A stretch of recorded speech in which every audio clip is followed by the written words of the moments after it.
আমাদের প্রিয় নবীর শহর মদিনায় এমন একটি কূপ রয়েছে যাকে জান্নাতের কূপ বলা হয়, এবং এই কূপের পানি আমাদের নবী করিম সাল্লাল্লাহু আলাইহি সাল্লামের মৃত্যুর পর তাকে গোসল করানোর জন্য ব্যবহার করা হয়েছিল।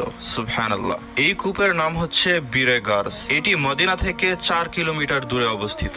এটা সেই কূপ যেখানে আমাদের নবীজি সাল্লাল্লাহু আলাইহি সাল্লাম হিজরতের পর অবস্থান করেছিলেন। এই প্রোটোটাইপটা দেখুন, এটা 1400 বছর আগে নবী করিম সাল্লাল্লাহু আলাইহি সাল্লামের সময়কার মদিনার অবস্থা। তখন পবিত্র কাবা শরীফ দেখতে এমনটা ছিল, আর কাবার চারিপাশে মাটি ও পাথরের ঘর ছিল। পবিত্র কাবার চারদিকে পাহাড় ছিল। বন্ধুরা, সেই সময় নবীজি এরকম ঘরে থেকে, এরকম পরিবেশে থেকে আল্লাহর দিন এই দুনিয়ার জমিনে প্রতিষ্ঠা করে গেছেন। আমরা এখন কতই না সহজে ইসলাম পেয়ে গেছি। এখন পবিত্র মক্কা শরীফ আল্ট্রা মডার্ন হয়ে গিয়েছে, কাবায় রোবট পর্যন্ত ব্যবহার হচ্ছে। অথচ সেই সময় মক্কায় নিজেকে মুসলিম পরিচয় দেয়াই দুষ্কর ছিল।